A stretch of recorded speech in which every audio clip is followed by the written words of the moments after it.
Okay. So the air dragon in reverse, which is what is eclipsed into your life now with this eclipse, is the reverse meaning is, okay, so the key words for this energy is inspiration, insight, and vitality. The eclipse part is you may be in danger of becoming the servant of an idea, dogma, or belief system. Contact with spiritual concepts and energies can sometimes stimulate the intellect in a way that produces inflation and delusion. To avoid this, constant reality testing in the everyday world of relationships and practicalities is essential. And remember, we have it in your 5th house. So that's the message of what is being eclipsed in your 5th house. Now, the other spectrum, which is where the South Node is, and that's your 11th house of alliances and long-term goals. This eclipse is coming into contact with the air dragon, can be as a bolt of lightning to the psyche and intellect, and as such must be treated with care and considerable respect. Sometimes manifesting as sudden flashes of illumination, the air dragon brings insight and clarity to your thought and imagination. As conveyor of numinous power, I hope I've said that right, the air dragon can be seen as a symbol of visitation, for he is a messenger of the sky god. And that is Mercury for me as well. Mercury is the messenger, and he brings the news, and Gemini is an air sign, and the eclipse is in Gemini, and Gemini is ruled by Mercury, the planet Mercury. So that could all play in there. And we do see the lightning here as well as something is eclipsed in for change. Okay, so you have significant changes coming about for you, Aquarius, with this eclipse in your 5th house. So we start off here with judgment, which could be with regards to a legal situation as well, because we have the King of Swords here, but it needn't be.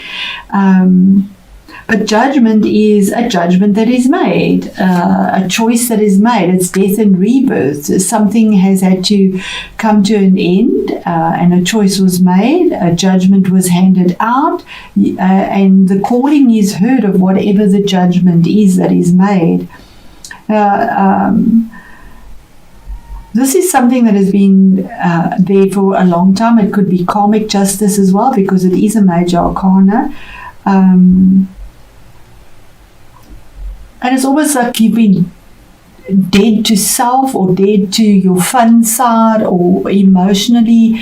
There's a difficulty, and there's a rebirth now. You let the old go, and you hear the calling and look to the angel for guidance. And on this angel, we have the wings here, again, of Mercury, where the eclipse is happening in the sign of Gemini, and Mercury is the ruler.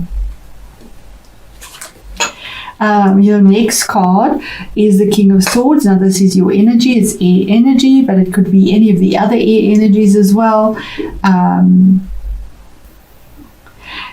This is a mature energy. He's looking at the judgment. So this could definitely be a legal representation, a contract, something that has been difficult, something that has been severed from your life, but there's analytical choices made here that change your outside of your life. But it is done in truth.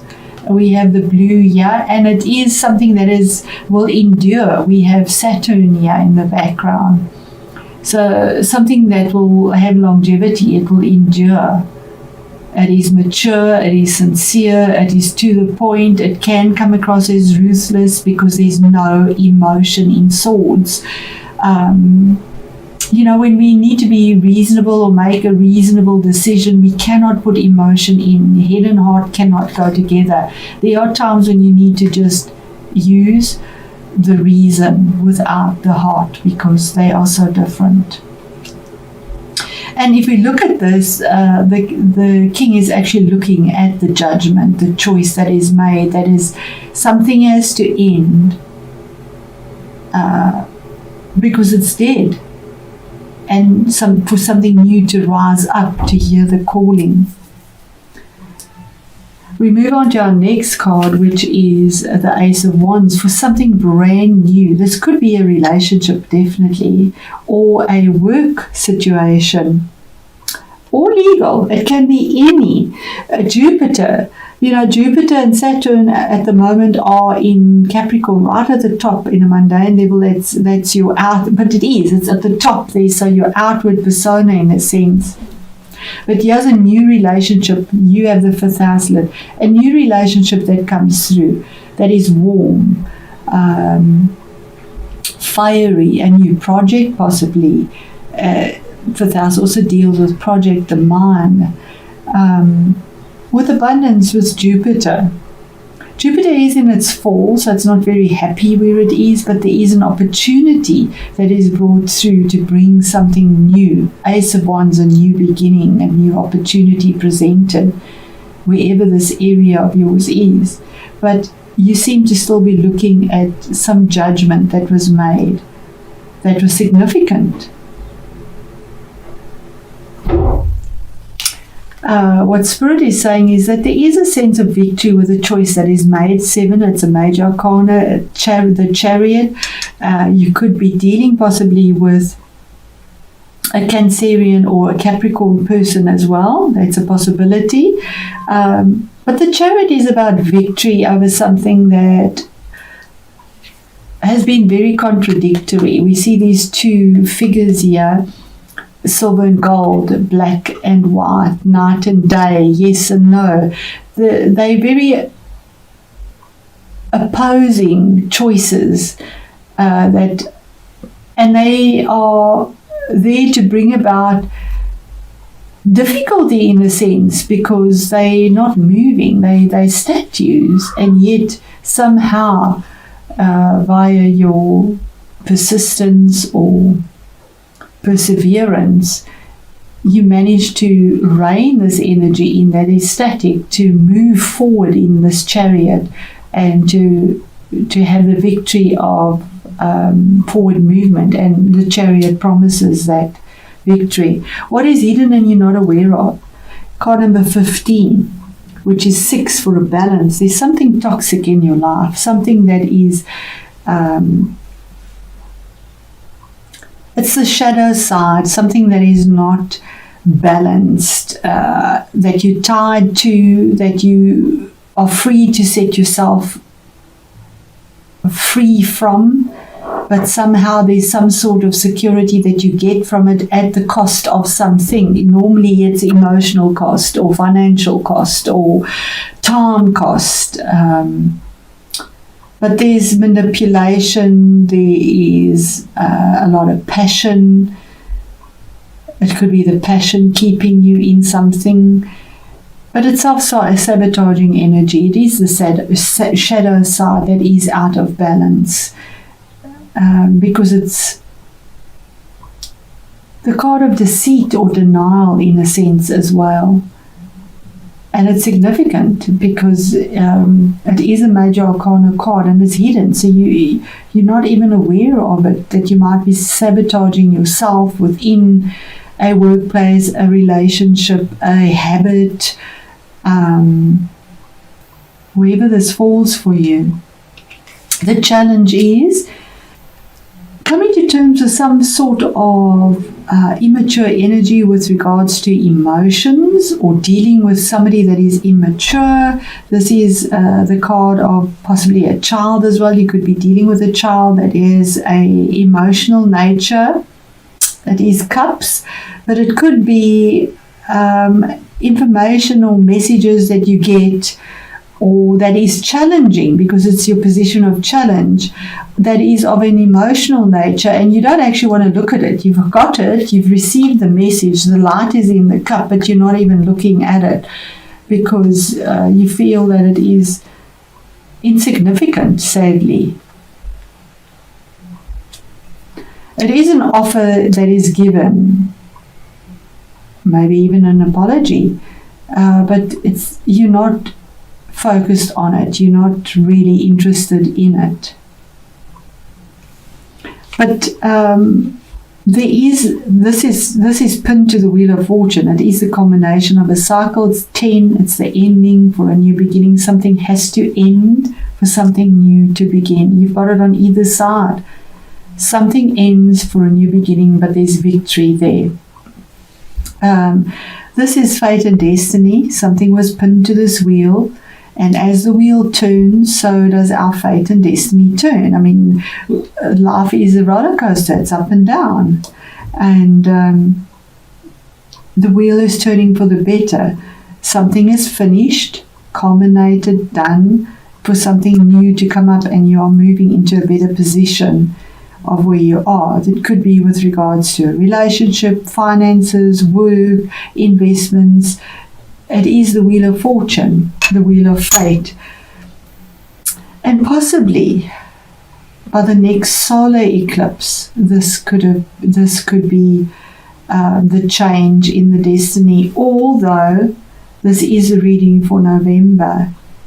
Remember, eclipses, the energies last for about 6 months. In a tangible way, maybe financially, but you locked it away, sadly. You locked it away, you hid it. He locked that treasure chest there to keep whatever was real and tangible hidden from the light, out the bag into the treasure chest, and locked it away. And that could be keeping you stuck. Whatever was stuck there, you have the victory over it now. Victory will be coming through, but somehow you've locked away something that you've invested in, because it is tangible energy. So there is investment here, but you've hung on too closely or too tightly to it. And it possibly has caused you to self-sabotage yourself in some sense. You know, if you put too much time into work or a relationship, even, something else suffers, sadly. There has to be a balance. What is the devil energy? Something that is hidden, that Aquarius is not aware of, and we have it there as well. Work. Something you've worked towards very diligently, perfected, skilled. He's the skilled craftsman. He takes time to work, but while he's working so diligently on whatever he's doing, putting all his passion into it, he's not giving time to himself, to his health, to others, to fun. It's 5th house, to fun. But you have the victory over it now. Now it's possibly time to enjoy what you've created. And 8 is a strong number. To stop melting, working in the heat, to try and create some form of skill in your workplace, in your environment, wherever you are, and to actually enjoy your life now with the energies of the 5th house coming through on an emotional level, maybe enjoying life a bit now. And our Wheel of Fortune is the 7 of Pentacles. Isn't that amazing? The 7 of Pentacles is about actually finally enjoying the fruits of your labor, something that you're taking stock of, something you've been growing and nurturing. It's now in the rock. You've chiseled it out. There you're making it in gold. There you've put it in the rock. You've chiseled it out into the rock for longevity. And while it was snowing in the season of winter and you couldn't harvest, yeah, you have your scythe, you're able to harvest the fruits of your labor finally and enjoy them. A decision that is very grounded and earthy. You normally see this with the little basket that's empty, always nurturing his land, and here we actually see him now reaching up, grabbing the berries, I think it's mistletoe berries, and actually savoring it. He's enjoying the fruits of his labor. While that was being while that was growing in the background, it was actually draining the energy of the tree, because this is a parasitic plant that lives off the lifeblood of this, and that's the same thing here. Not enjoying yourself in a sense, because of the passion of whatever you're working on and investing in. But we need to do that at times as well, put our energy into something to grow for the future. But now our Spirit is saying, with this eclipse, it's time to actually enjoy your life, the emotional side as well. It's not just all work and no play, because that's also self-sabotaging behavior. It becomes toxic